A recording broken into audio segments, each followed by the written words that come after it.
प्रसन्न चित्त, मन शांत, मन में दिव्य भाव, संपूर्ण एकाग्रता के साथ अंतर्मुख हो जाइए।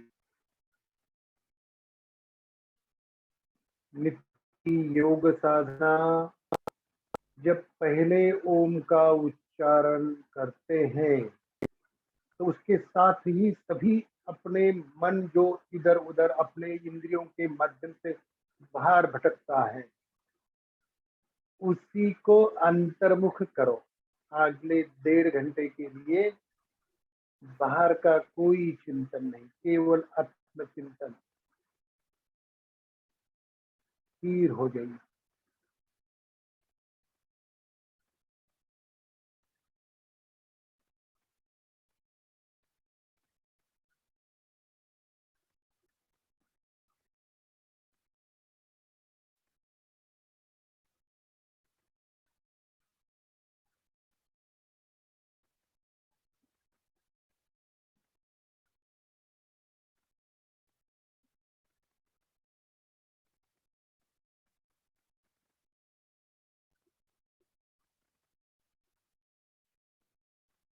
आइए त्रिवार ओम का उच्चार सभी एक साथ करेंगे।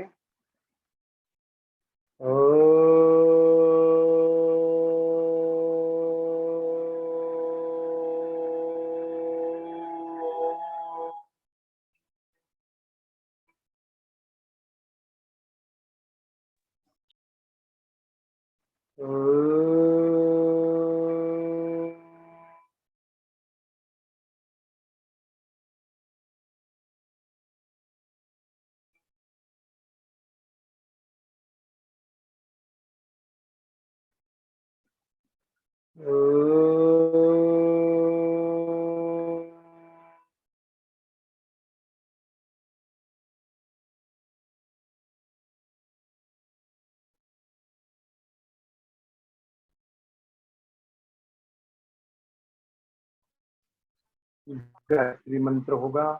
ओम भूर्भुवस्वः तत्सवितुर्वरेण्यं भर्गो देवस्य धीमहि धियो यो नः प्रचोदयात्। ओम संवत्सत्वं संवदत्वं संवो मनांसि जानता देवा भागं यथा पूर्वे संजानाना उपासते। ओम शांति शांति शांति। ओम। आइए इसी प्रसन्नता के साथ, पवित्रता के साथ और प्रभु के स्तुति गानों के साथ आज के योग यज्ञ अभ्यास का प्रारंभ करेंगे। अपना ये 3 दिवसीय विशेष योग महोत्सव, अंतर्राष्ट्रीय योग दिन अथवा अंतर्राष्ट्रीय योग दिन के उपलक्ष्य में आज का दूसरा दिन। आइए पहले जो प्रोटोकॉल का अभ्यास है उसके अनुरूप अभ्यास करेंगे और बीच बीच में कुछ विशेष अभ्यास भी होता रहेगा। तो आइए प्रथम खड़े हो जाइए।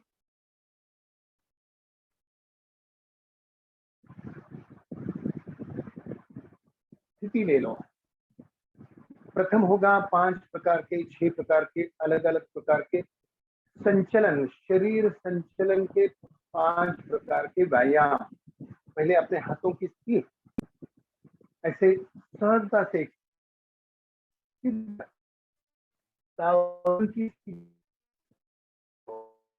फिर दोनों हाथ कमर के ऊपर और अभ्यास होगा ग्रीवा संचलन का। प्रथम ग्रीवा संचलन से ही क्यों प्रारंभ होता है और पहले योग साधना में ये 5 प्रकार के शरीर संचलन के अभ्यास क्यों किए जाते हैं, इसका भी कल थोड़ा सा हमने अभ्यास किया है। फिर भी देखिए, गर्दन अपनी मेन अपने देह का कंट्रोलिंग गेट है और इसके इस कंट्रोलिंग गेट में 2 वॉचमैन हैं, 2 सिक्योरिटी गार्ड, जिसको हम थायराइड ग्लैंड्स कहते हैं।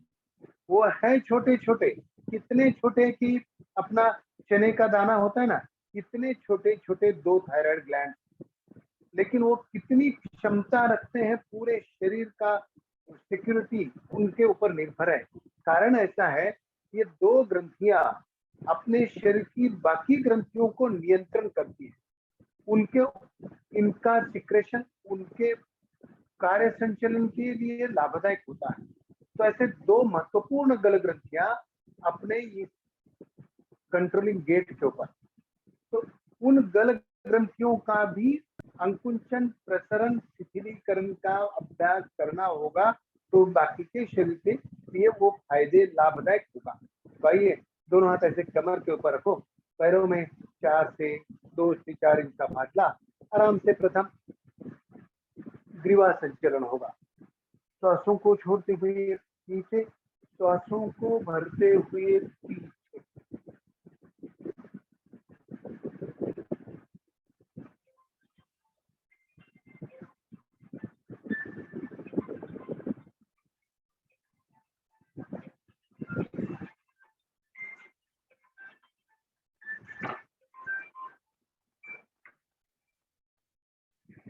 गर्दन दूसरा प्रकार। अब ग्रीवा संचलन में दूसरा प्रकार, केवल गर्दन ही दाएं बाएं झुकाइए,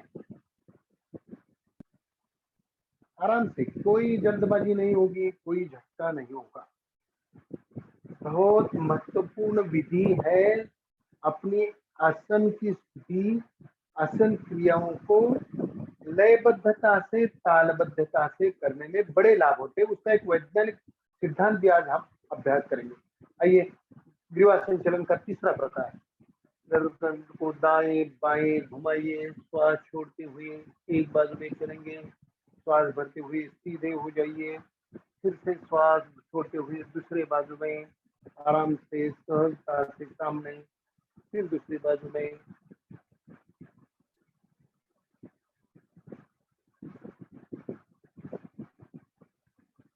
छोड़िए। अगला अभ्यास होगा ग्रीवा चक्र।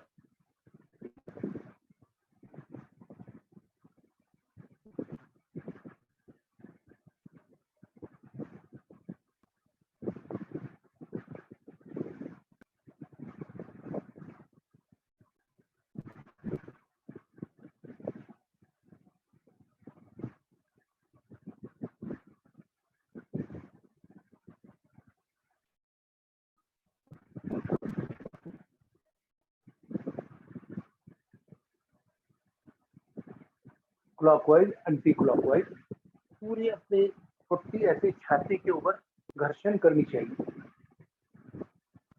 वो जो गल ग्रंथियों का विषय चल रहा था ना, वो गल ग्रंथियों को भी व्यायाम, उनको भी घर्षण कर्षण।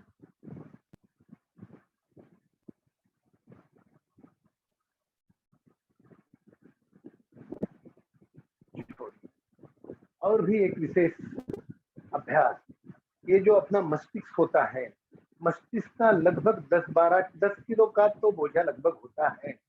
तो ये पूरा 10 किलो का बोझा अपनी जो ये रीढ़ की हड्डी है, इसके हड्डियों के मनके के ऊपर ही इसका बोझा रहता है। और उस बोझा को संभालने के लिए अपने रीढ़ की हड्डी को मदद करने वाले 6 प्रकार के स्नायु बंध है हमारे गले के आजू बाजू में। तो पूरा बोझा 10-12 किलो का अपने रीढ़ की हड्डी के ऊपर ही पूरा न पहुंचे, या उसको मदद करने के लिए 6 प्रकार के स्नायु परमात्मा ने यहाँ बनाए हैं। उनको सक्षम नहीं रखेंगे, वो स्नायुओं में मजबूती, उनमें आरोग्य नहीं रखेंगे हम, तो पूरा बोझा इस मनके के ऊपर ही आएगा। फिर उसी कारण वो सर्वाइकल स्पॉन्डिलोसिस, हड्डी में रोग, और उसमें से जो चलने वाले मज्जा रज्जुएं हैं, उनमें दोष आने का संभव रहता है। तो इस कारण ऐसे छोटी छोटी सूक्ष्म व्यायामों के माध्यम से हम ये 6 प्रकार के स्नायु बंधों को भी मजबूत करेंगे, उनका भी सामर्थ्य बढ़ाएंगे, और फिर वो पूरा बोझ अपने रीढ़ की हड्डी के ऊपर नहीं आना पड़ेगा, दोनों के साथ मदद से चलेगा। तो इस कारण भी इस ग्रीवा चक्र का बड़ा महत्व है। आइए, ग्रीवा चक्र के पश्चात अगला अभ्यास, दोनों हाथ ऐसे सीधे रखो और आराम से श्वासों को भरते भरते ऊपर उठाइए, श्वास छोड़ते छोड़ते सामने से नीचे आइए।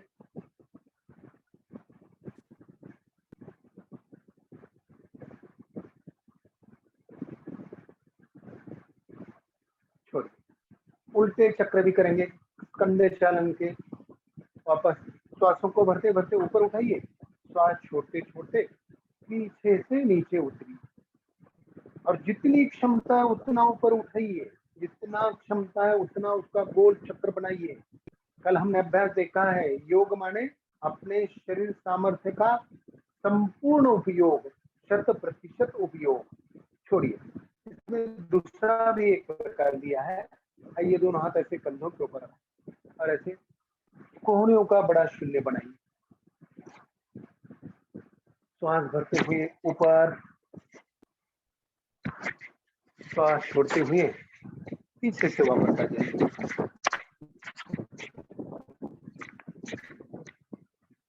उल्टे दिशा से भी करेंगे। कोहनियों का चक्र। प्रयास करो दोनों कोहनियां सामने मिलाने का प्रयास होगा। हर स्थिति में उस दिशा की ओर प्रयास होगा।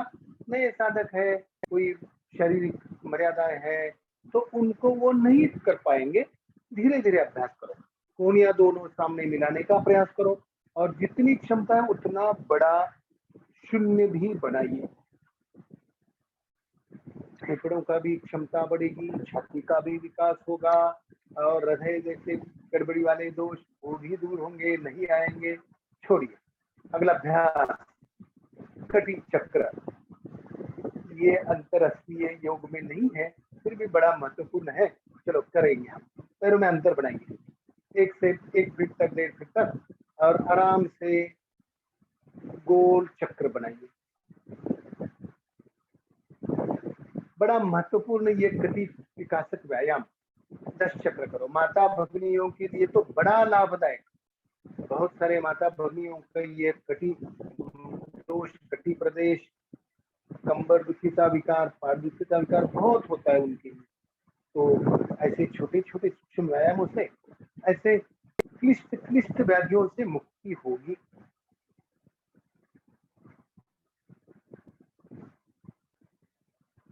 घुमाइए। 10 चक्र करने हैं ये कटी चक्र की। सबसे बड़ा शरीर का ज्वाइंट, तो उसको आरोग्य प्राप्ति के लिए थोड़ा सा ज्यादा मेहनत भी करनी पड़ेगी। छोड़िए। अगला अभ्यास करेंगे, दोनों हाथ घुटनों के ऊपर रखो, पैर दोनों पैरों के घुटनों के ऊपर दोनों हाथ, और ऐसे गोल चक्र करो घुटनों का। पैर जगह पर स्थिर, पैर के पंजे उठेंगे नहीं। श्वासों का भी नियमन होगा।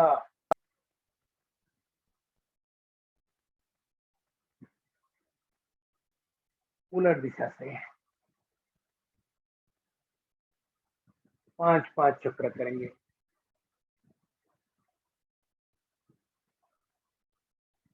छोड़िए।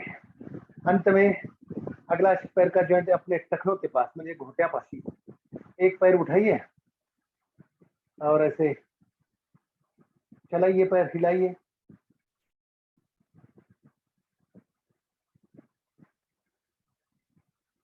इसका गोल चक्र करो।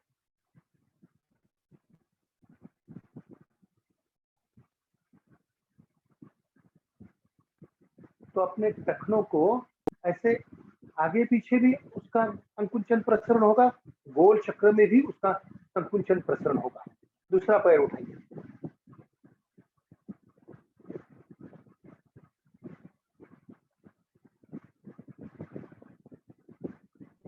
गोल चक्र होगा।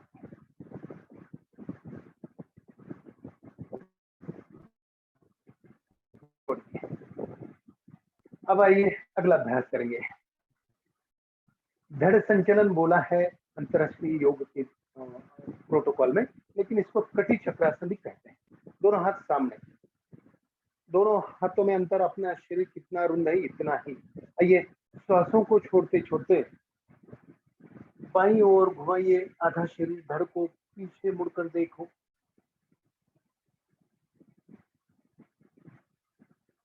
और हर दिन एक एक प्रकार ले लो, एक एक प्रकार में 30-30 सेकंड एक स्थिति में रुकने का अभ्यास करना चाहिए।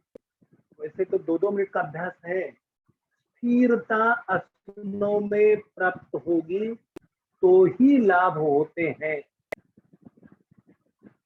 छोड़िए, इसका दूसरा प्रकार है, अब दोनों हाथ सामने आराम से और श्वासों को छोड़ते छोड़ते एक हाथ दूसरे हाथ के भुजा के पास या कंधों के पास घुमाइए। पहले से थोड़ा ज्यादा अपने शरीर को ट्विस्ट कर सकते हैं। आराम से वापस आइए। दूसरी बात,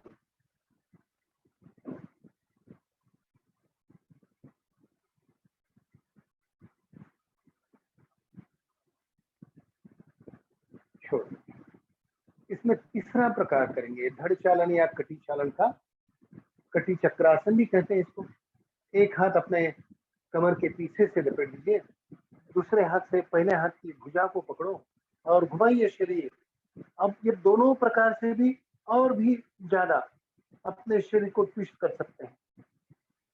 पैर जगह पर स्थिर रहेंगे, पैरों को हलचल नहीं। और ध्यान दीजिए, ये जो पकड़ने का विषय है ना, ये ऐसे भुजा को पकड़ेंगे तो ही शरीर घूमेगा, ऐसे ऊपर से पकड़ेंगे तो शरीर दबेगा। ध्यान दीजिए, घुमाना है शरीर को। अब दूसरा हाथ पीछे से, पहला हाथ दूसरे हाथ के भुजा को पकड़ो और घुमाइए शरीर और स्थिर बनो। अपने आप एक आनंद महसूस होता है।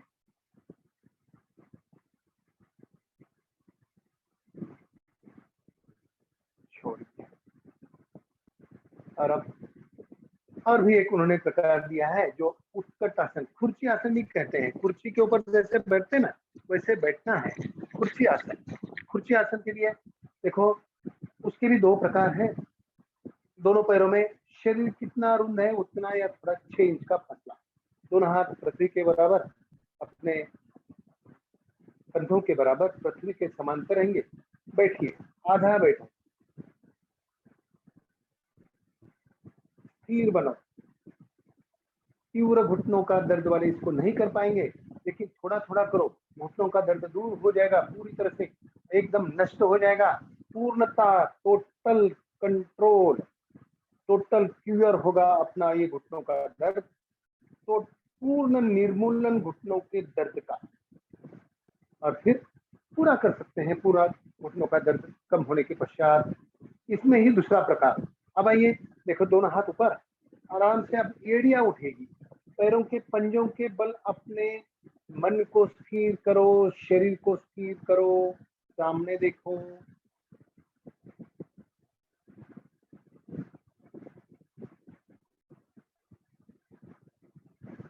छोड़िए। अब पूरा शरीर एक पूर्णता,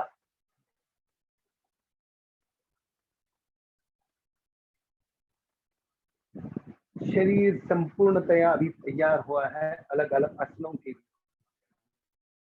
अभी अभ्यास हुआ ताड़ासन। ध्यान दीजिए, ताड़ासन, दोनों पैरों में 4 से 6 इंच का फासला, आराम से श्वासों को भरते भरते दोनों हाथ ऊपर उठाइए और फिर अपने एड़ियों को उठाकर संपूर्ण भार अपने पैरों के पंजों के बल और सामने देखिए, स्थिर हो जाइए।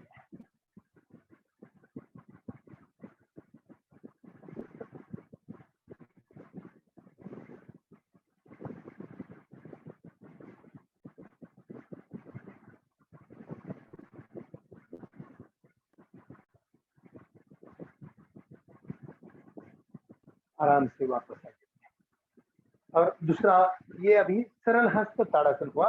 इसका दूसरा प्रकार होगा ऊर्ध्व हस्त ताड़ासन।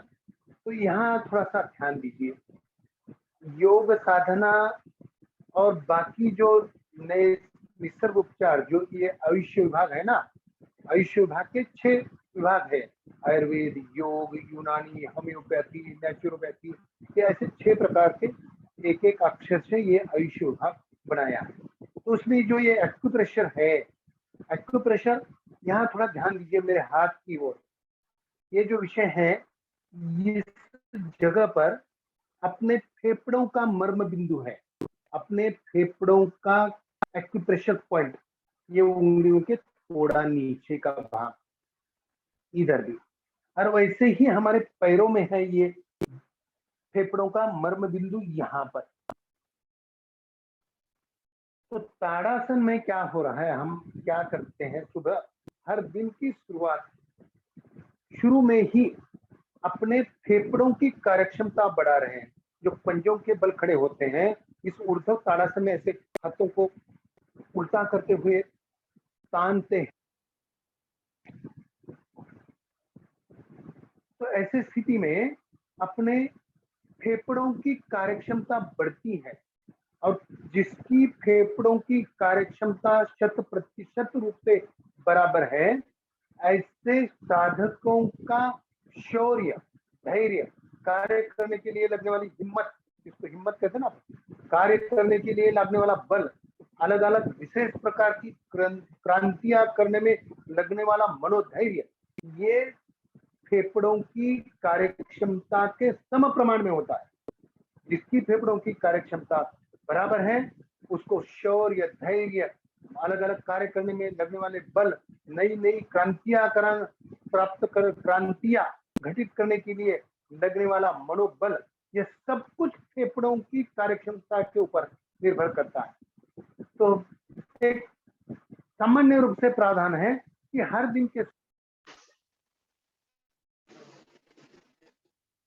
दिन की सुबह योग साधना करेंगे तो अपनी फेफड़ों की कार्यक्षमता भी वृद्धिंगत होगी, और दिन भर के लिए कार्य करने के लिए, दिन भर के अलग अलग नया नई यशोगाथा प्राप्त करने के लिए अपना मनोबल, अपना सामर्थ्य, अपना धैर्य बराबर से बना रहेगा। माझा आवाज आता थोड़ा बंद झाला का?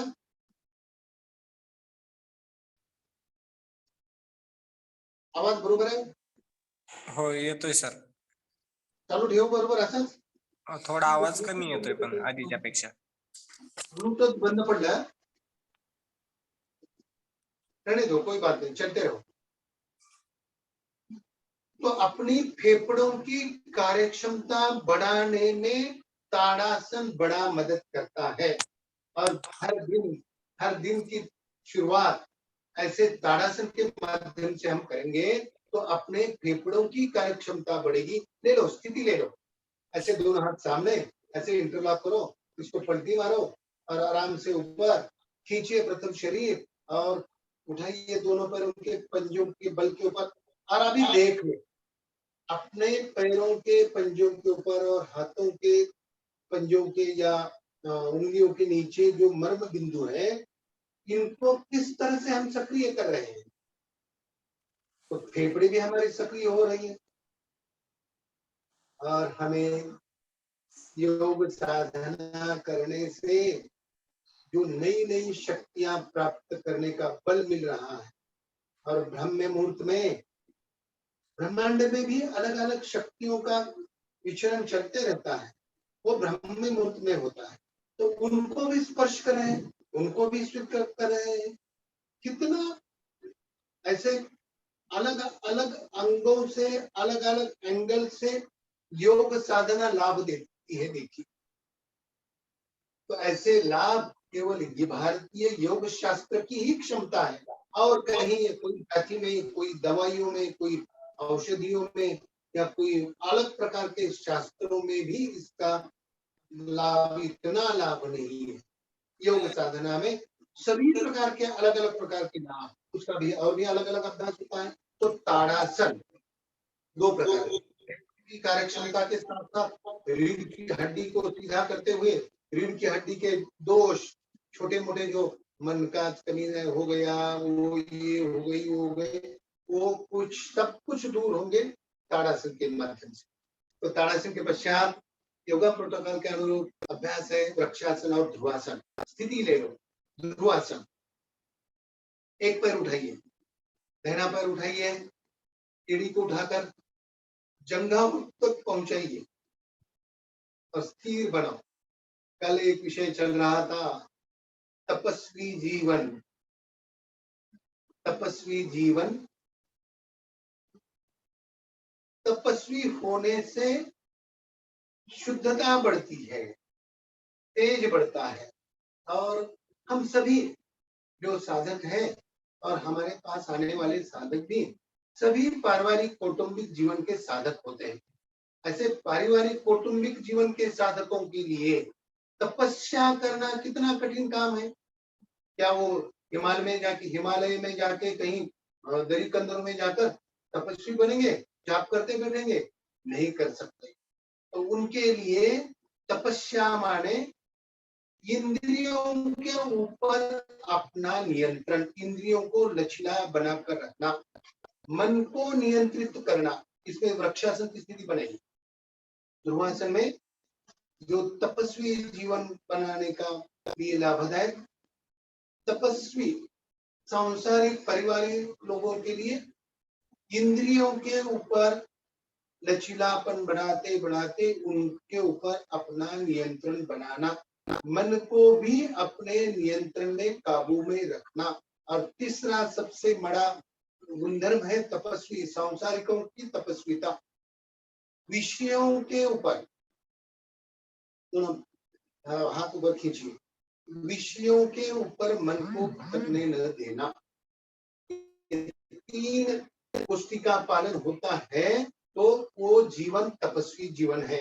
इंद्रियों को नियंत्रण में रखना, इंद्रियों को लचीला बना, म्हणजे त्याचं शुद्ध मराठीत जर म्हटलं तर इंद्रियाला वळवणे, मनाला नियंत्रित ठेवणे आणि विषयांच्या मागे न भटकणे, ऐसे तीन गोष्टी का पालन करो।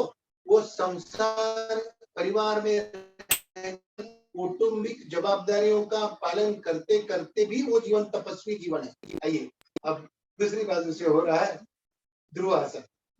ध्रुवासन कल हमने अभ्यास किया।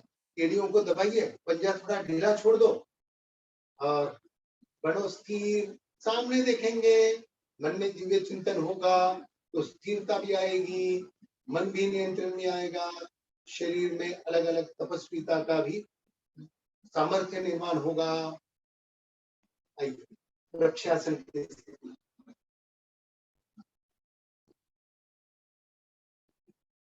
आराम से नीचे आए। तो योग साधना केवल शरीर को बड़ी कठिनाई से मुड़ना तोड़ना, इधर उधर पैर बस्ती को लगाना, ये इतना ही ये नहीं। पहले सबसे मन को नियंत्रित करो। योग सूत्रों में इस दूसरा ही सूत्र है, योग चित्त वृत्ति निरोधा। आइए, तो ऐसे मन को नियंत्रित करना है, चित्त को नियंत्रित करना है, विषयों के ऊपर मन जो भटकता है उसको भी नियंत्रण में रखना है। तो घर में रहकर पारिवारिक जीवन बिताते हुए हम तपस्विता का जीवन जी सकते हैं। आइए अगला अभ्यास अब होगा पश्चिमोत्तानासन। दोनों पैर मिलाइए, 2 इंच का फासला हो। आराम से प्रथम दोनों हाथ ऊपर ऐसे खींचे, प्रथम ऊपर, कमर के ऊपर का हिस्सा ऊपर ऐसे तानिए और आराम से कमर से ही सामने झुक जाइए। जितना भी हम पहुंच सकते हैं उतना हाथों से पैरों के अंगूठे को पकड़िए, टखनों को पकड़कर माथा घुटनों को लगाने का प्रयास कर सकते हैं। वापस आने के लिए श्वासों को भरते भरते। और जो आसन सामने झुकने के हैं, अभी हम कर रहे हैं ये पश्चिमोत्तानासन यानी हस्तपादासन भी कहते हैं इसको। तो उदर भाग को देखो किस प्रकार से उदर भाग का संकुचन हो रहा है, और इसी कारण हमारी आंतें, जठर, किडनी, इन सबके एक विशिष्ट प्रकार से मालिश होती है। वो पाचन तंत्र सुदृढ़ बनाने में लाभदायक होता है। तो ये पश्चिमोत्तानासन। अब हमने पश्चिमोत्तानासन बना दिया, अगला अभ्यास करेंगे उसकी पूरक स्थिति, अर्ध उष्ट्रासन। दोनों हाथ ऐसे कमर के ऊपर रखिए और आराम से पीछे झुक जाइए।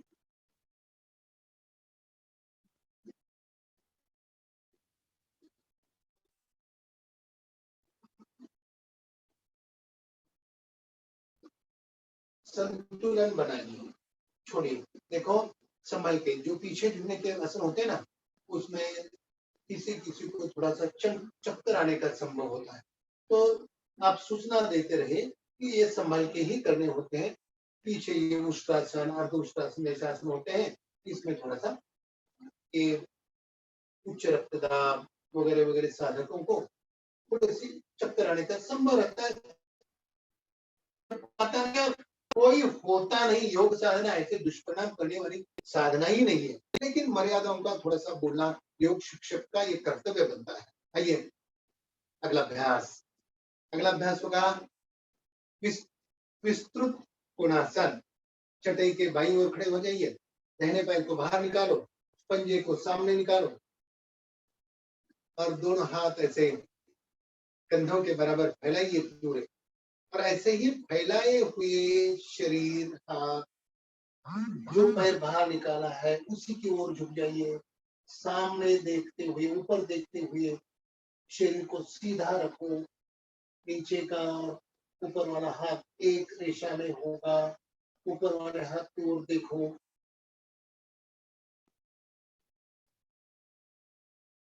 कम से कम 30 सेकंड रुकिए।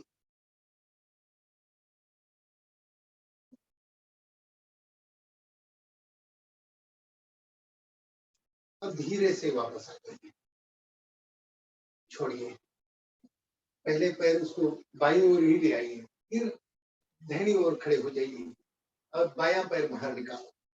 बायां पैर को पंजाब ही सामने निकालो, दोनों हाथ ऐसे बराबर, और आराम से बाईं ओर झुक जाइए।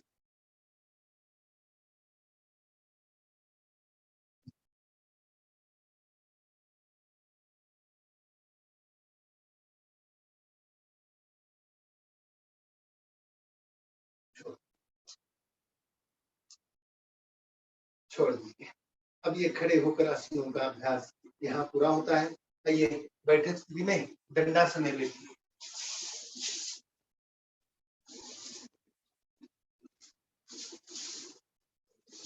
दंडासन में विश्राम होगा।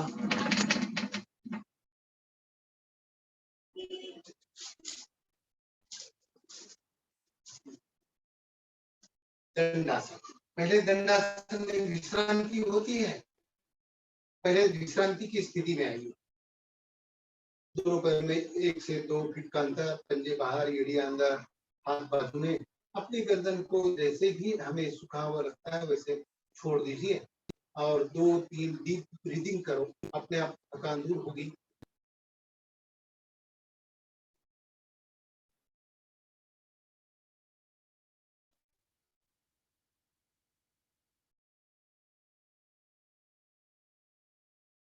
छोड़िए। अगला अभ्यास दंडासन में ही दूसरी स्थिति, अपने रीढ़ की हड्डी को काटकोन की आकृति में बनाइए। देखिए बड़ा महत्वपूर्ण विषय है ये, जो केवल मनुष्य की रीढ़ की हड्डी ही ऐसे पृथ्वी के लंबाकार में है, और जितनी रीढ़ की हड्डी पृथ्वी के लंबाकार यानी पृथ्वी से सीधी, उतना व्यक्ति मनुष्य बुद्धिमान, उसकी बुद्धि चातुर्य उतना उत्कृष्ट बनेगा। देखो ये कोई भी उदाहरण ले लो, ऐसे कोई पक्षी होते हैं, वो पक्षियों की रीढ़ की हड्डी ऐसे पृथ्वी के बराबर होती है, और ये पोपट यानी कौवा भी, कावड़ापन थोड़ी सी उनकी ऐसी ऊपर होती है, तो वो थोड़े दूसरे पक्षियों से वो थोड़े से चतुर होते हैं, बुद्धिमान होते हैं। और धीरे धीरे फिर माकड़ वगैरह देखो, ये बंदर वगैरह, और भी उनकी थोड़ी सी, मनुष्य की तो बिल्कुल सीधी। तो परमात्मा ने मनुष्य को बुद्धिमान बनाया है, रीढ़ की हड्डी को सरल बनाते हुए। सरल, सबल और सबल। कल जो विषय चल रहा था 3, रीढ़ की हड्डी कैसी होनी चाहिए? सरल, सलम और सबल। उसमें बल भी होना चाहिए, लंबी भी होनी चाहिए और सीधी भी होनी चाहिए। ऐसे व्यक्ति बुद्धिमान होता है। तो पर ये आसन जो है, ये दंडासन, वज्रासन, पद्मासन, ये आसन हमें अपनी रीढ़ की हड्डी को सीधे सरल रखने में बहुत मदद करते हैं। तो प्रयास करो, नित्य बुद्धिमान बनना है। और योग शास्त्र तो व्यक्ति जीवन, मनुष्य जीवन का पांचों अंगों से लाभ कर देता है। 5 अंग, चारों बाजू से बोलते हैं, लेकिन 5 अंग से लाभ होता है। देखिए, शारीरिक लाभ होते हैं, शरीर के दूर होंगे। सीधे बैठो, सीधे बैठकर थोड़ा सा अभ्यास चर्चा करेंगे। शरीर के ना रोग रहेंगे, ना भविष्य में कोई व्याधि आएगी। तो ये शारीरिक लाभ हुआ। दूसरा लाभ होता है मानसिक, मानसिक शांतता, मानसिक प्रसन्नता, मन की स्थिरता। ये मानसिक लाभ होते हैं योग साधना से। और तीसरा लाभ, बौद्धिक चातुर्य बढ़ता है योग साधना करने वालों का।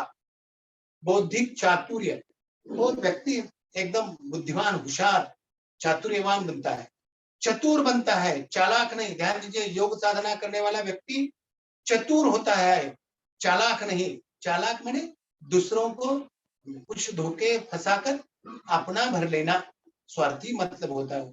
लेकिन नहीं, योगी चतुर होगा। 3 लाभ हो गए। चौथा लाभ, उसकी सामाजिक जीवन में बड़ी प्रतिष्ठा होती है।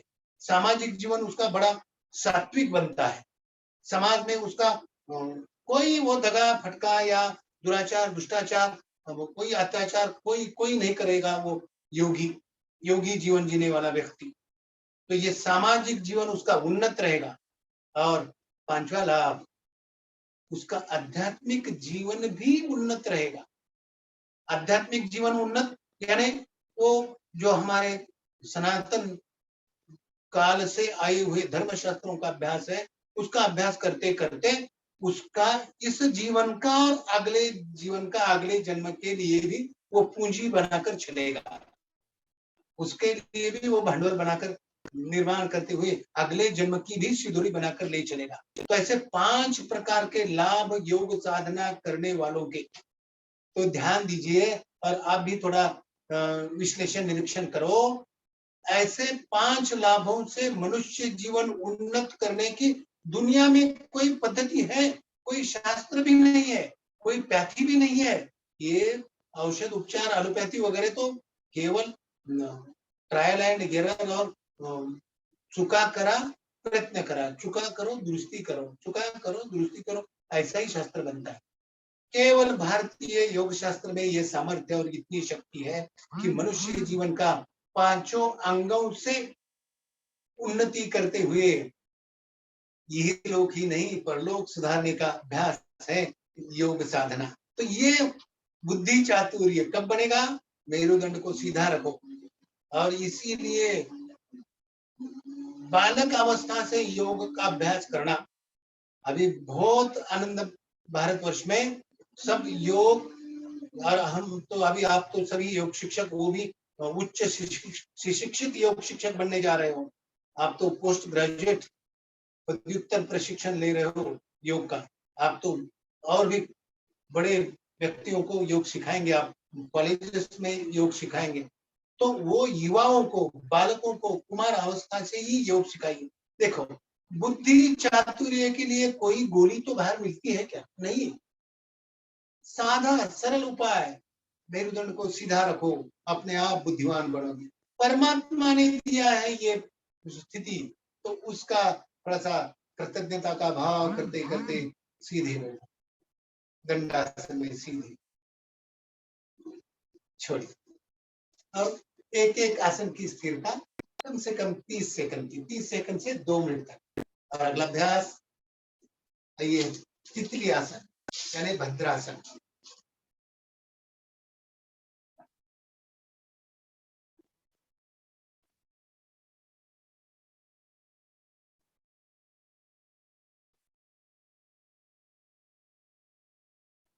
दोनों पैरों के एड़ियों को प्रयास करो अपने शिवनी प्रदेश तक पहुंचाने का।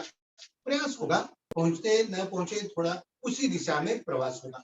और घुटनों को जितना भी हम नीचे ऊपर हिला सकेंगे उतना हिलाने का प्रयास करो। देखो, एक आसन, ये तितली आसन, ये भी अपने इंद्रियों के ऊपर नियंत्रण करने के लिए बड़ा लाभदायक आसन है।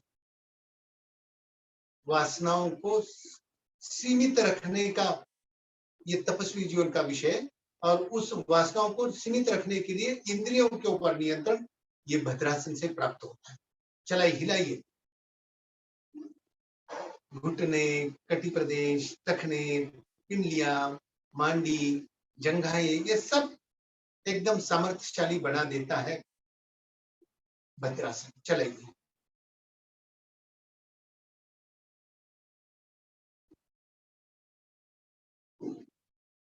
और थोड़ा सा स्थिर बैठो, थोड़ा सा पीछे ले लो पैर, घुटने भी जमीन के ऊपर टिका के रखो, बना के रखो, और एकदम सीधे हो जाए। इतना सामर्थ्य है इस गोरक्षासन में कि अपने आप अपना मन भ्रुकुटी के बीच में आता है, आता ही है, केवल उसको देख लो, वो पहुंच गया अपने आप दोनों भ्रुकुटी के बीच में, पवित्र स्नान करने के लिए पहुंच गया। ईड़ा, भागीरथी, गंगा, पिंगला, यमुना नदी, तयोर मध्योर सरस्वती सुषुम्नाख्या तीर्थराजस्य उच्यते, यत्र तीर्थराजस्य उच्यते।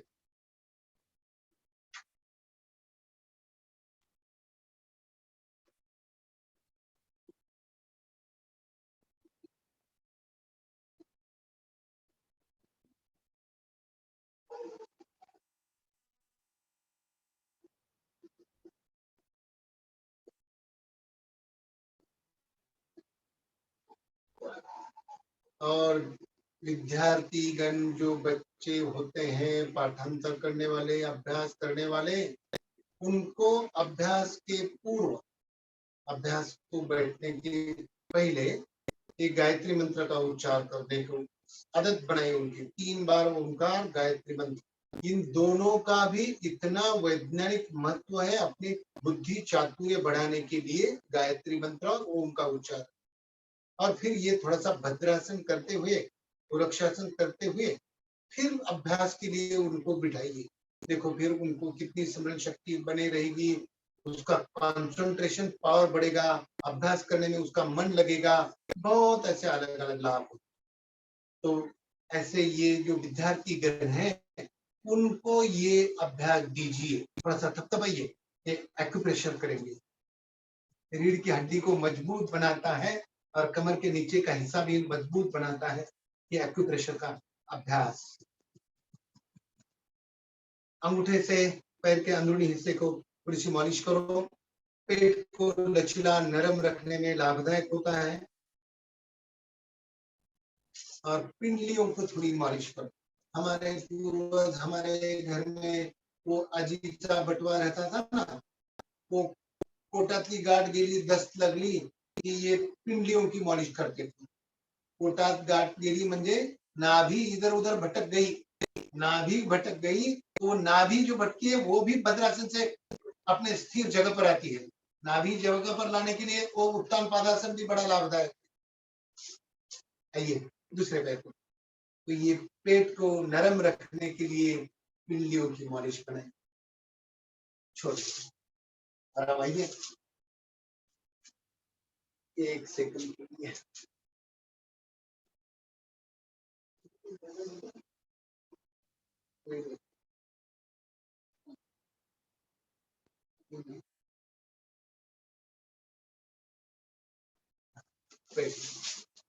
अब आइए वज्रासन में बैठिए। वज्रासन के पश्चात वज्रासन,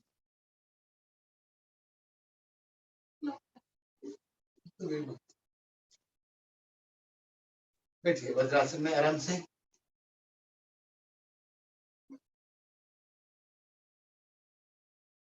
स्थिरतापूर्वक, आसन की व्याख्या ही बनती है स्थिर सुख आसनम, स्थिरतापूर्वक और सुखाव स्थिति में, कष्ट देकर नहीं, स्थिरतापूर्वक, स्थिर जितना भी बैठो, 30 सेकंड, आधा मिनट, 1 मिनट, स्थिरतापूर्वक बैठिए। और सुख लगना चाहिए, कठिनता से नहीं। तो फिर ये सुखाव स्थिति आने के लिए दूसरा सूत्र दिया है, स्थिर सुख आसनम प्रयत्न से थिल्लाम अनंत समापत्याभ्याम, ये दूसरा सूत्र है। तो इसमें ये दो बड़े महत्वपूर्ण विषय है। देखो, ये वज्रासन में बैठकर अपने मेरुदंड को सीधा रख रहे हो, और सीधा रखने के पश्चात, सीधा रखने से हमारा बुद्धि चातुर्य वृद्धिंगत हो रहा है। बुद्धि को धियो योन प्रचोदयात्, जो हम अभ्यास कर रहे हैं ना, तो बुद्धि प्रगल्भता की ओर चलेगी। केवल गायत्री मंत्र में प्रार्थना करने से मन बनता है। प्रार्थना को रूप देना, प्रार्थना के अनुसार जीवन जीना योग अभ्यास कराता है। तो प्रार्थना करते हैं, प्रार्थना एक दिशा दिखाता है, दिशा, लक्ष्य निर्माण करता है।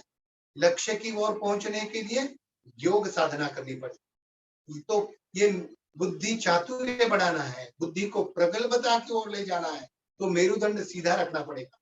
मेरुदंड सीधा रखने के लिए देखो, ये वज्रासन कल हमने अभ्यास किया था ना, जैसे सॉकेट में कोई एक खंबा गाड़ते हैं और वो खंबा सीधा रखने का प्रयास करते हैं, आजू बाजू से उसको ऐसे स्टे भी देते हैं, यानी तान। तो अपने मेरुदंड के आजू बाजू में वो स्टे भी दिया है परमात्मा ने। तो उसको जरा, वो जो स्टे है वो है स्नायु बंध। तो स्नायु बंधों को भी मजबूत बनाते हैं आसन के माध्यम से, तो उसका आनंद ले लें।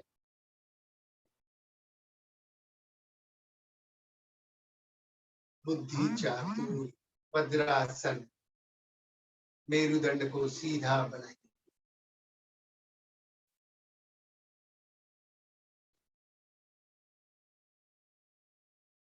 और ऐसे ही वज्रासन से अगला अभ्यास होगा उष्ट्रासन। उष्ट्रासन देखिए, एक हाथ श्वासों को भरते भरते पीछे, दूसरा भी हाथ पाया,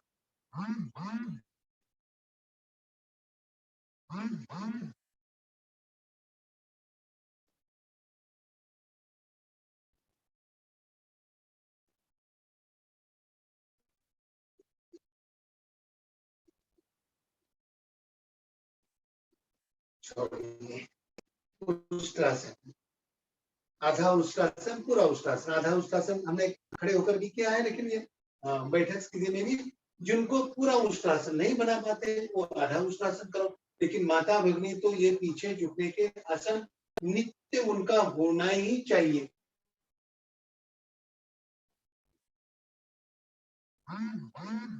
छोड़िए और बैठ जाइए आराम से वज्रासन।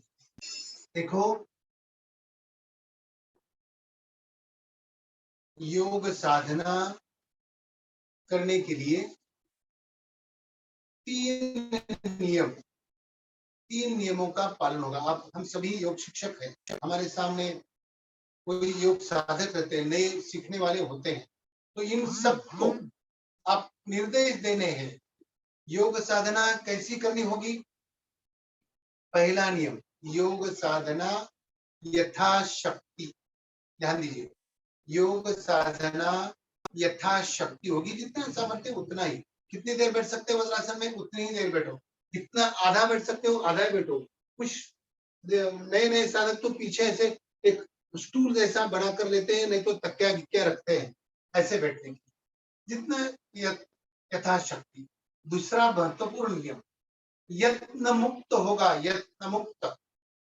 योग साधना कोई कष्ट देकर या कोई बहुत कुछ जबरदस्ती करते हुए नहीं होगी। योग साधना यत्न मुक्त। तीसरा नियम, योग साधना सजगता पूर्वक करनी चाहिए, सजगता पूर्वक, जागरूक रहते हुए। होगा भोले भावड़े रूप से नहीं, किसी ने तो बोला है कुछ तो होगा, क्या तो बिगड़ेगा, क्या तो फायदा होगा, कुछ तो होगा या न होगा, ऐसे नहीं। पूर्णता जागरूक सजग होकर। तो ये तीन नियम, यत्न मुक्त, यथाशक्ति और सजगता से योग साधना का अभ्यास, ये तीन गोष्ठी का पालन करते करते ही अभ्यास होगा। सभी प्रकार के आसन और प्राणायामों का। इसके पश्चात अगला अभ्यास, बहुत बड़ा आनंद आता है। अगला अभ्यास शशाक आसन। देखो शशाक आसन, तो ये आसन शशाक आसन, इसके दो अर्थ हैं। शशाक यानी ससा, खरगोश, और शशाक यानी चंद्र। ये दोनों के गुणों का मिलन है। चंद्र के जैसी शीतलता मस्तिष्क में निर्माण होगी और पेट नरम होगा खरगोश जैसा।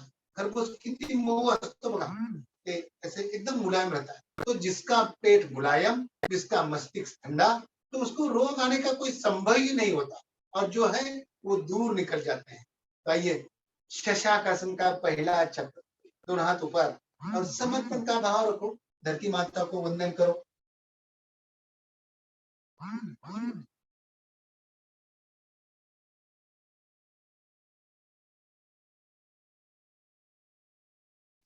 मन ही मन चिंतन होगा। समुद्र वसने देवी पर्वते स्तन मंडले विष्णु पत्न्यम नमस्तुभ्यम पाद स्पर्श क्षमस्व में क्षमस्व। ये ब्रह्म मूर्ति की प्रार्थना है। कारण सुबह सुबह दिन भर हम पृथ्वी माता के ऊपर पैरों से जोड़ा, चप्पल, बूट तोड़ते भी हैं, फाड़ते भी हैं, जलाते भी हैं, शौच भी करते हैं इस पृथ्वी माता के ऊपर, और फिर भी वो हमें कितनी कृतज्ञता के साथ 18 प्रकार के पोषण मूल द्रव्य देती है। तो ऐसी धरती माता को वंदन करने का इस शशाकासन में एक प्रावधान है। दूसरा चक्र होगा। आइए जगनियंता को शरण, जगनियंता को पूरी तरह से समर्पित हो जाए, अभिवादन करो।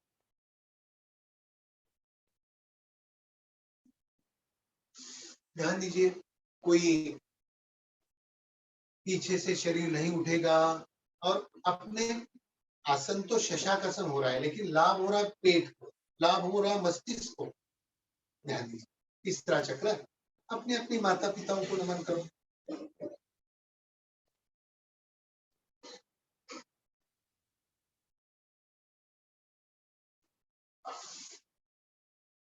योग साधना केवल शारीरिक रोग दूर करने की साधना नहीं, मनुष्य को संपूर्णतया उन्नत करने की साधना, कृतज्ञता का भाव निर्माण करने की, समर्पण का भाव, अपने माता पिताओं को नमन करने का भाव, जगनियंता को समर्पित होने का भाव, पृथ्वी माता के साथ कृतज्ञता का भाव, और शरीर रोग दूर करने की भी क्षमता। शशाक आसन छोड़िए। आइए अब पैरों को सीधा कर,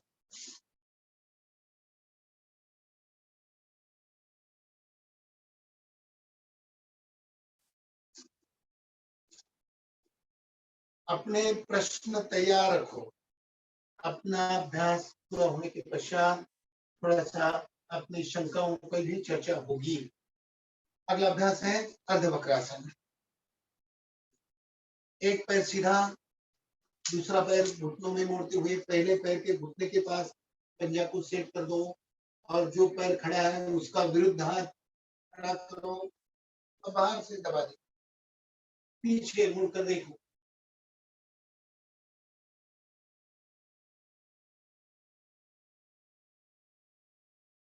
पीछे घुमाइए शरीर, मुड़कर देखो, और जो अवस्था बनी है शरीर की, उस अवस्था के साथ एकरूप हो जाएगी।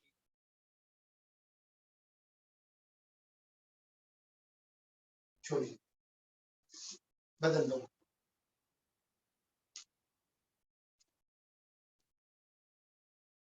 दूसरा पैर, दूसरा हाथ,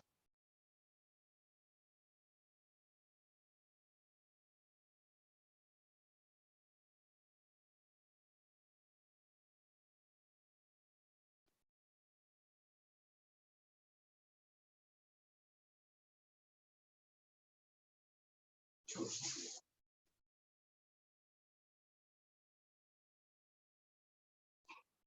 अर्धवक्रासन दोनों बाजू से। और अगला अभ्यास उत्तान मंडूकासन दिया है।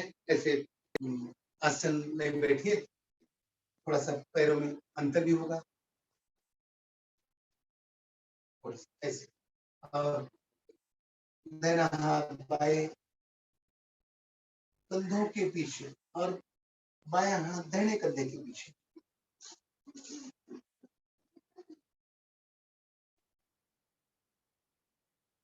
शरीर को सीधा रखो, गर्दन भी सामने सीधी होगी।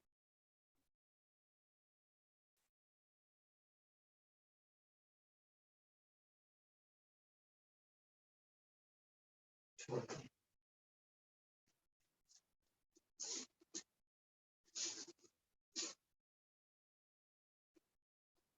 पैर सीधे करते हुए दंडासन में विश्राम करेंगे।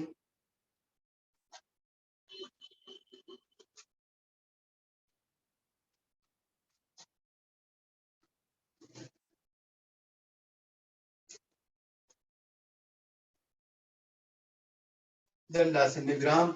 दंडासन के पश्चात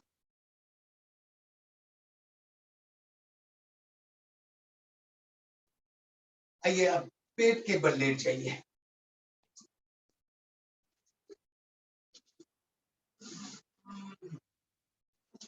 एडजस्ट करूंगा मैं।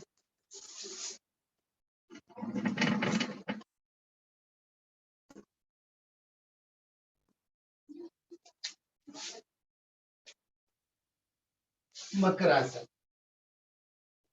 मकरासन ये भी विश्रांति का आसन। देखिए ये जो आसन है मकरासन,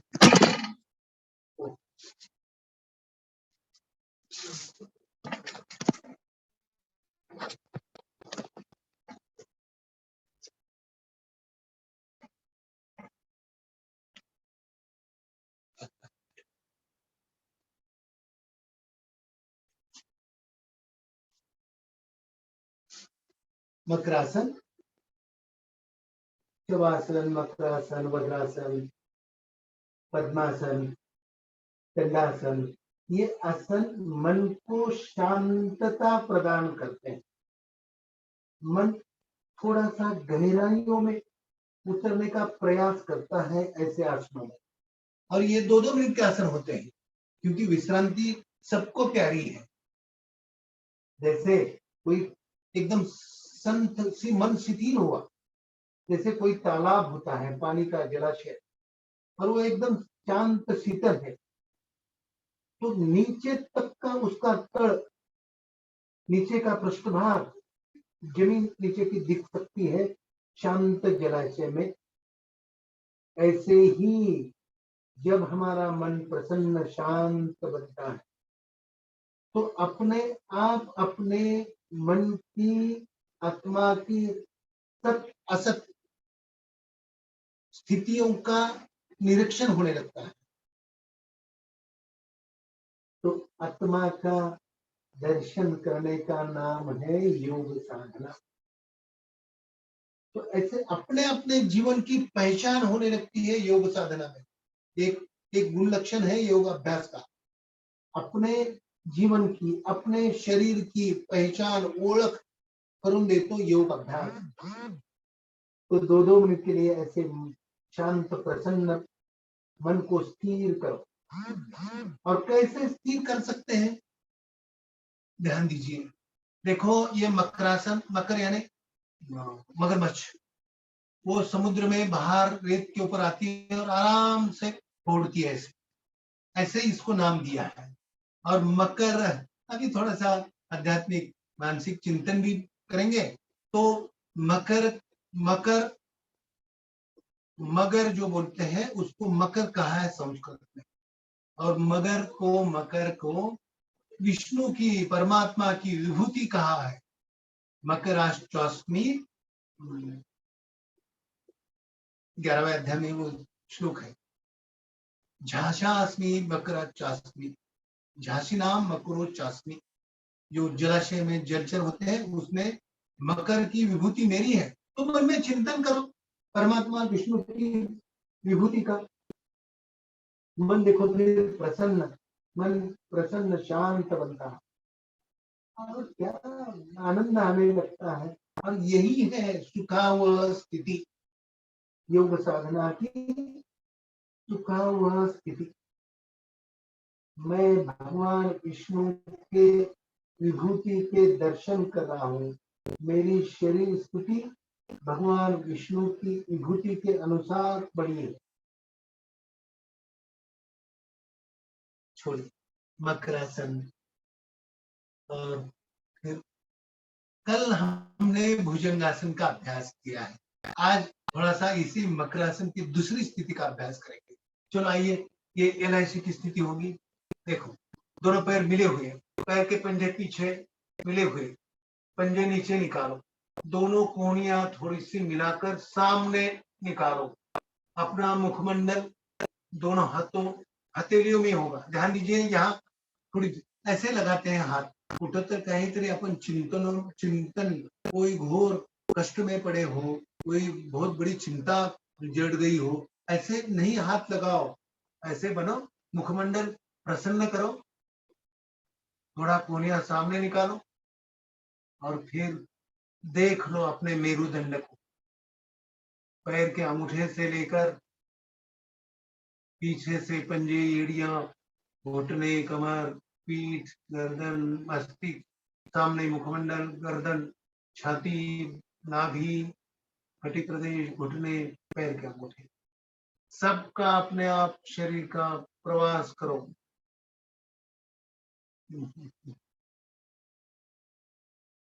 बहुत आनंद देता है योग साधना का अभ्यास। आनंद क्यों देता है? कारण ये शरीर ही आनंद स्वरूप है। परमात्मा का दिया हुआ ये शरीर संपूर्ण आनंद स्वरूप, तो उसके साथ जुड़ेंगे तो आनंद ही आएगा। फिर थोड़ा घुटने की चढ़ाई, जिनको घुटनों के दर्द है वो दूर करेंगे, भविष्य में कोई घुटने का दर्द आएगा ही नहीं।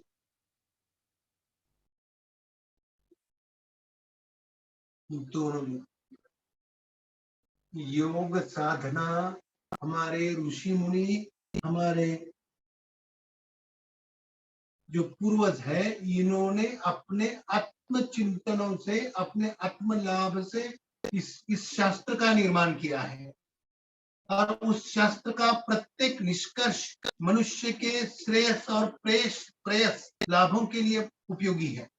और ऐसे ही देखिए, ये अभी मकरासन चल रहा था, तो घुट्टों के दर्द अभी वर्तमान के निकल चलेंगे और भविष्य में नहीं आएंगे। तो महर्षि पतंजलि का एक सूत्र है, हेयम दुख अनागतम, भविष्य के उदरों में छिपे हुए रोगों को आने नहीं देता योग साधना करने वाले को। योग साधना ऐसे भविष्य के उदरों में छिपे हुए रोगों को आने नहीं देता। हेयम दुख अनागतम, तो इतने लाभ है योग साधना से। अभी थोड़ा सा विश्राम करो।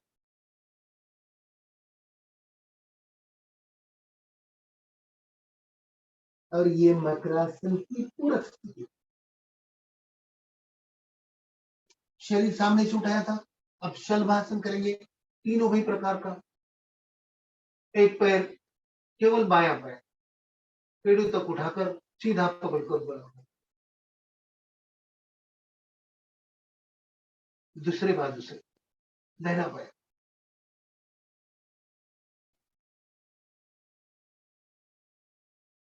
अब दोनों पैर मिलाकर एक साथ हाथों की उंगलियों की मदद लेते हुए दोनों पैर उठाएंगे, सामने से माथा नहीं उठेगा।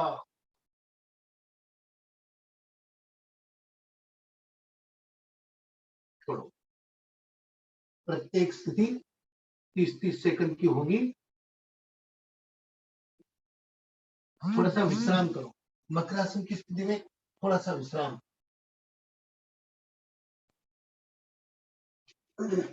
अब अभी ये तो प्रोटोकॉल है, लेकिन ये दोनों आसन करने के पश्चात एक धनुरासन करना होगा। धनुरासन दोनों बाजू से शरीर उठाने का, उसके पश्चात बालासन में विश्रांति वगैरह वगैरह, ये आगे चलेंगे, अभ्यास करेंगे, लेकिन प्रोटोकॉल के अनुरूप और समय में भी करना है। 1 घंटे का प्रोटोकॉल है, अभी अपना अभ्यास चल रहा है इसलिए 1.5 घंटे में हो रहा है, लेकिन वो 1 घंटे का प्रोटोकॉल है, वो 21 जून को संभालना है।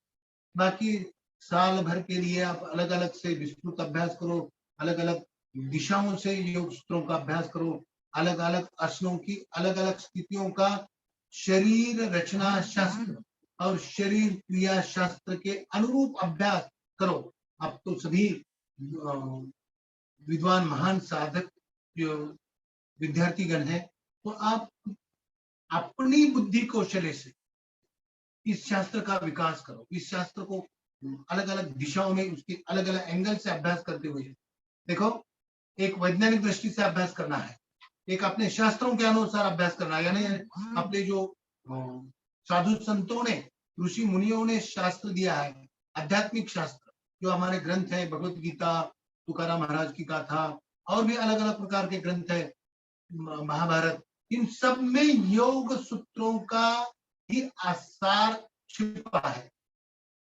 उनका अभ्यास करो, इनके साथ उसको जोड़ो, कैसे वो योग शास्त्र और ये आध्यात्मिक शास्त्र कैसे एक दूसरे के पूरक है, इसका चिंतन निरीक्षण अभ्यास करना है, करेंगे। आइए अब थोड़ा पीठ के बल डाव्या बाजूनेच वळून पाठीवर यायचं, पीठ के बल विश्रांती करो। ये तो शवासन बड़ा लाभदायक आसन, बड़ी सबको ये भाता और सगळ्यांना प्रिय असणारा आसन शवासन। कारण है शवासन माने शरीर और मन दोनों को भी विश्रांति देता है। चित्त विश्रांति कारण, देह चित्त विश्रांति कारण तू शवासन। तो शवासन के पश्चात अगला अभ्यास होगा उत्तान पादासन। दोनों पैर मिलाइए, एक साथ दोनों पैर उठाइए 30 डिग्री। जो नाभि घिसकने का विषय चल रहा था ना, नाभि ढल जाती है, तो ये नाभि को जगह पर स्थिर बनाता है।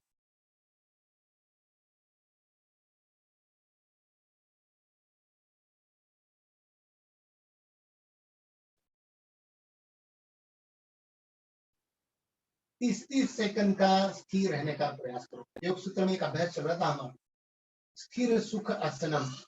आसन ये जो तीसरा अंग है अष्टांग योग का, उसमें आसन की व्याख्या 3 सूत्रों में दी गई है। एक स्थिर सुख आसनम, ये आसन की विधि का अभ्यास है। फिर इसको कैसे स्थिरता पूर्वक रहने की क्रिया है दूसरे सूत्र में। प्रयत्न से शिथिलाम अनंत समापत्याभ्याम, प्रयत्न को शिथिल करो, लेकिन बहुत कठिनाई से न बैठो, थोड़ा ढीला करो।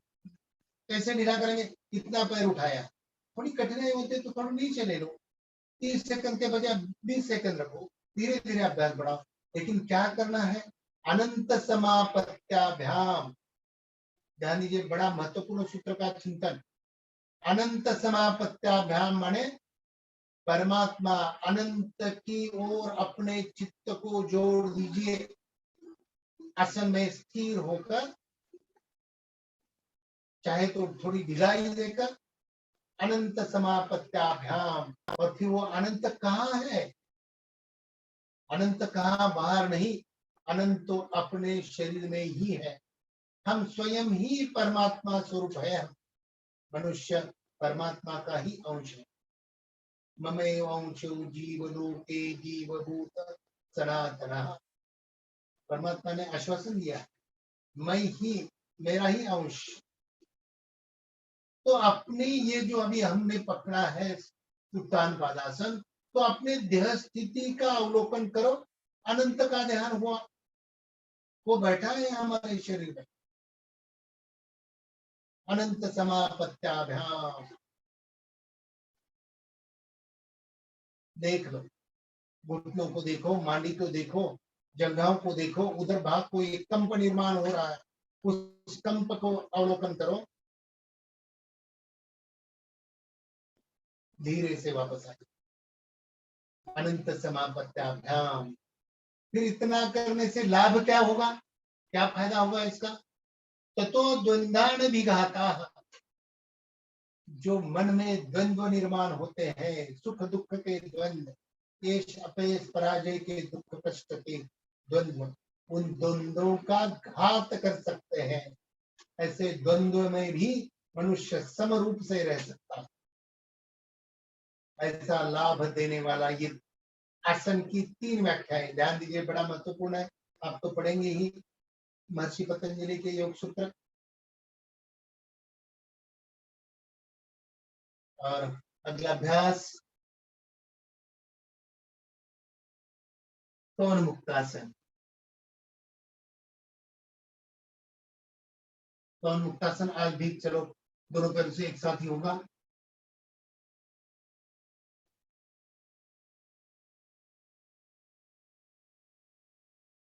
माथा उठाकर दोनों घुटनों के बीच में ले आइए, जितना पहुंचता है उतना पहुंच जाइए, लेकिन ध्यान रखो पीठ दर्द कमर दर्द वाले माथा नहीं उठाएंगे, उल्टा वो माथा उठाएंगे नहीं, केवल पैर घुटने पेट और छाती के ऊपर खींचेंगे।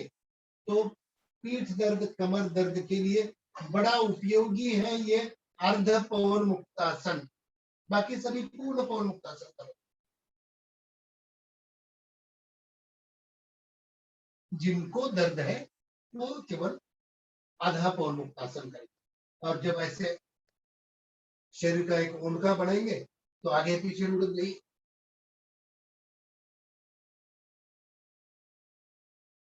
दाएं बाएं लुढ़क जाएगी। नैसर्गिक रूप से पीठ की मालिश।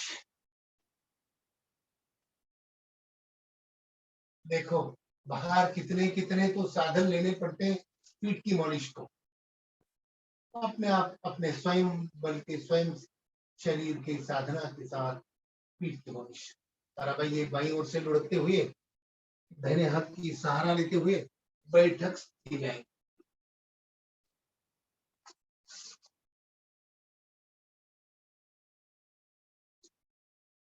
बैठक स्थिति में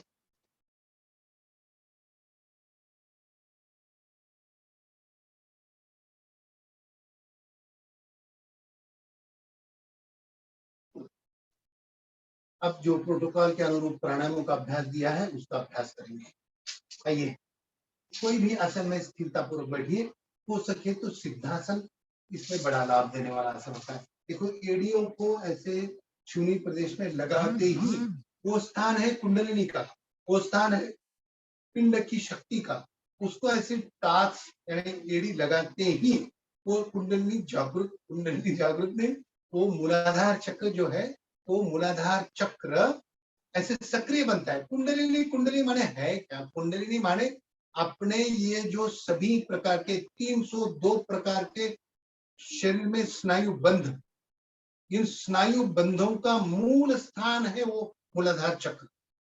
सभी वहां से उगम निर्माण होता है उनका, वहां से वो बाहर निकलते हैं। उसका कल शायद अभ्यास करेंगे हम कि कैसे हम जानेंगे कि सभी प्रकार के स्नायु मूल बंध से निकले। तो बैठो, एड़ी को लगाते ही वो सभी स्नायुओं के मूल में सक्रियता पहुंचती है, रक्त वो हलचल निर्माण होती है और अपने को सिद्ध सरल बैठने में लाभ करता है। चलिए अगला अभ्यास, वैसे तो ये प्रोटोकॉल में नहीं है लेकिन एक 2 मिनट के लिए भस्त्रिका प्राणायाम करो। श्वासों को सामान्य बनाएंगे, सहजता से लंबे गहरे श्वासों को भरो, लंबे गहरे प्रश्वास को छोड़ो।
एकदम संत गति से तालबद्धता से श्वासों को पूरा भरो।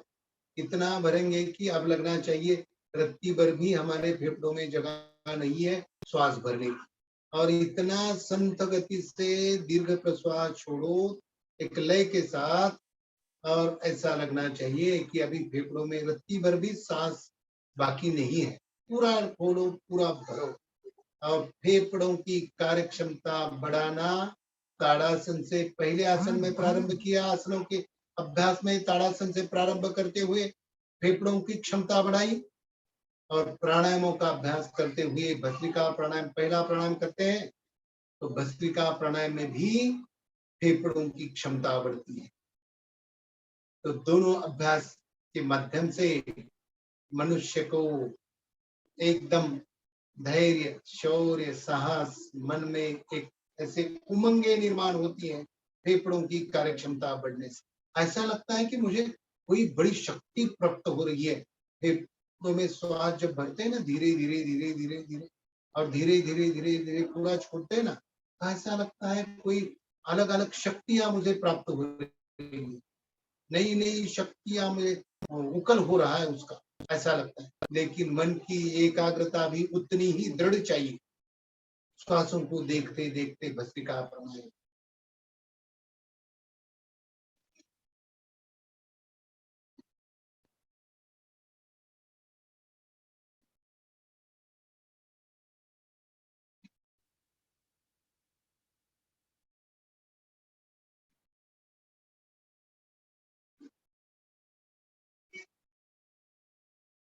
छोड़िए, विश्राम हो।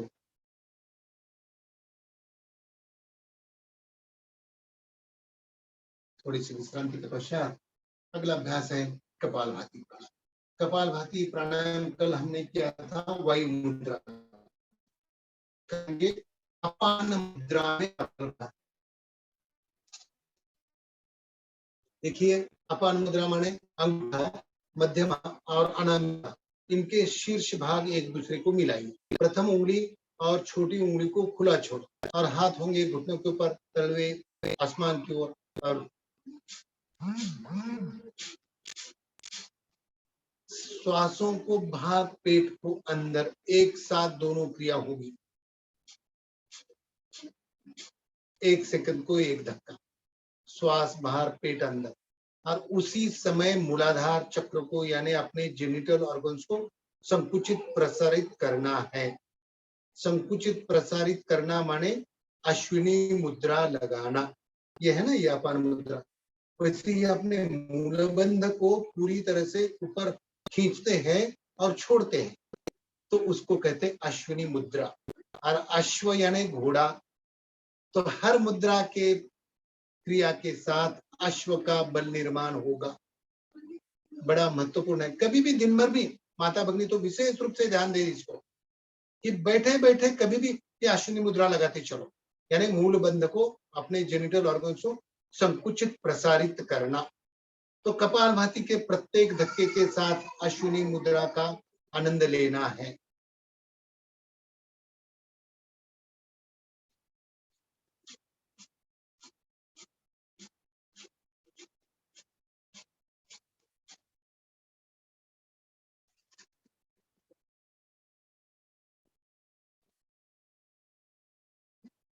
सामान्य रूप से बालक है, युवा है, जिनको कोई व्याधि नहीं, वो 5 मिनट का नित्य अभ्यास कपालभाति का होगा।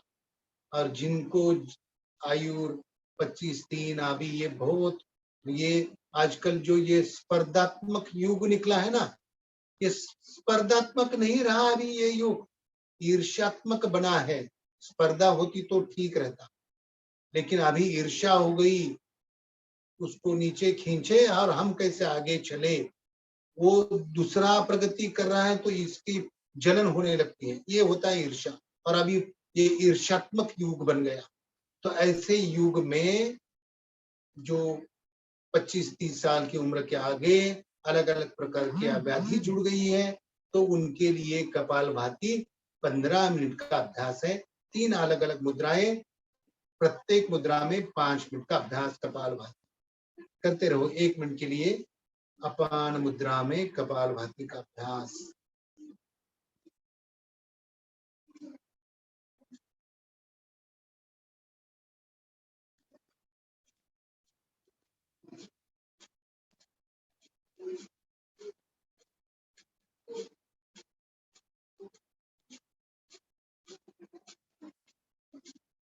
ध्यान दीजिए, पेट का और कपालभाति का संबंध है, छाती का, कंधों का, गर्दन का कोई संबंध नहीं।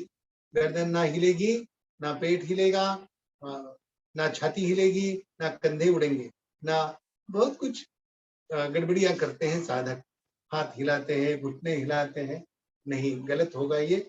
आदर्श रूप से नाभि के आसपास का प्रदेश, ओटीपोट का प्रदेश केवल पीछे चले और श्वास उसी समय बाहर आए।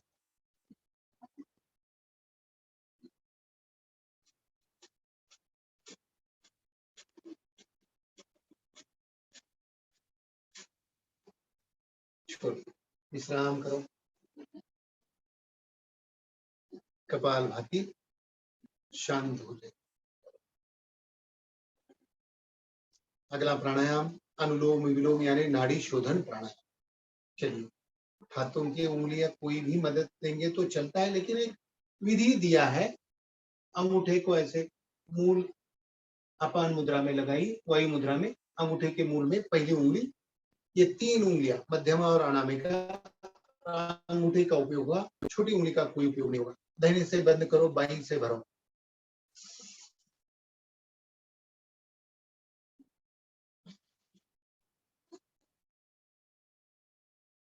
बाईं नासिका को ये 2 उंगलियों की मदद होगी, दाहिनी को अंगूठे की मदद होगी।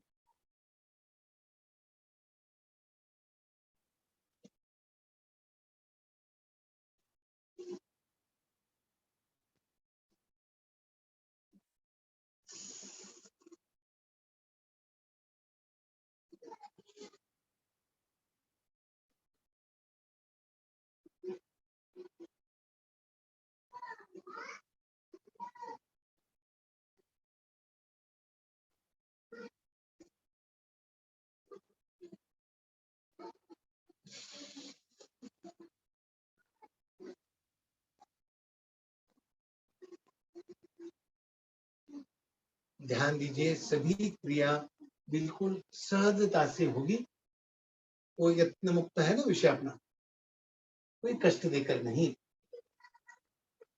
ऐसे ऐसे गर्दन को हिलाना, नाक को जोर से दबाना, उंगलियों की ऐसी गड़बड़ करना, ये कुछ नहीं, एकदम सहजता से होगा।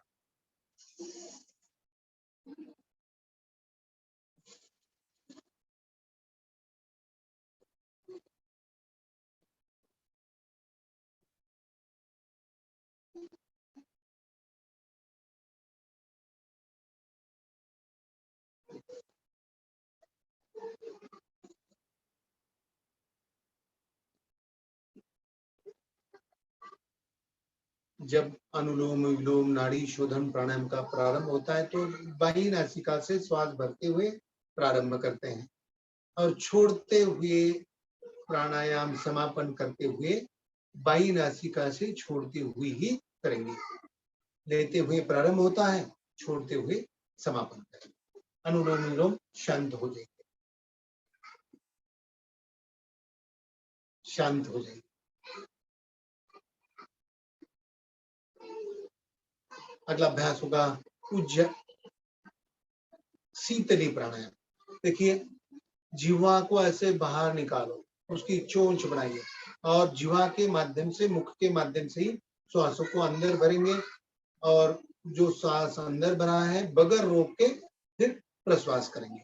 एक नासिका को बंद करते बाईं से छोड़ दो, नहीं तो दोनों से एक साथ छोड़।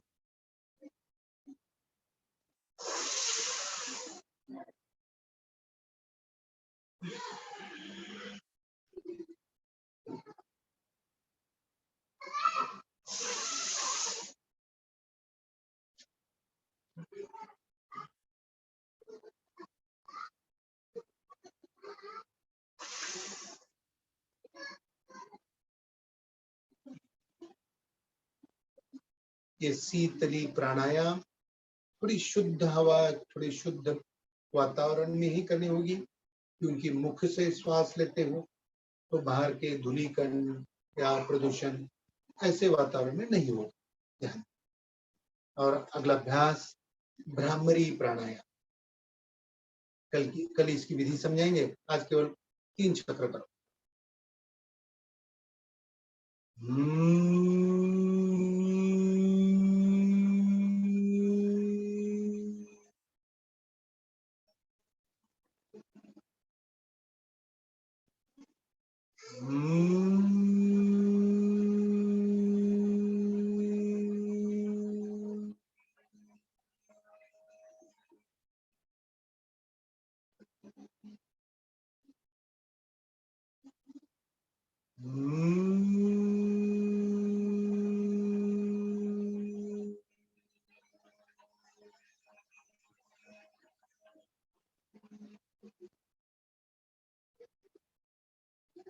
छोड़िए, शांत हो जाइए। अंत में ध्यानात्मक स्थिति होगी।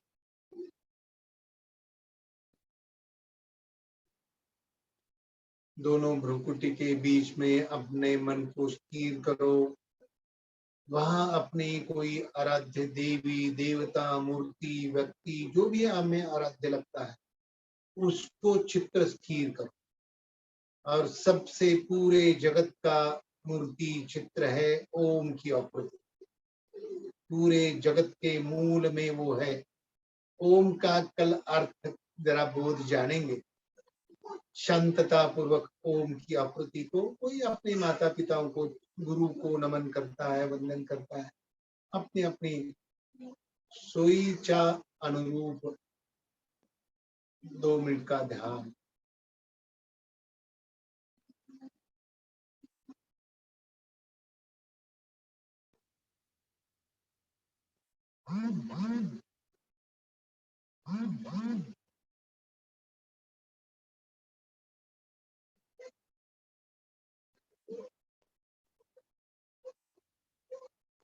छोड़िए, दोनों हाथों को घर्षण करो। दोनों हाथ आंखों के ऊपर रखो, चेहरे के ऊपर से घर्षण, और धीरे धीरे आंखें खोलते हुए हाथों का दर्शन करो।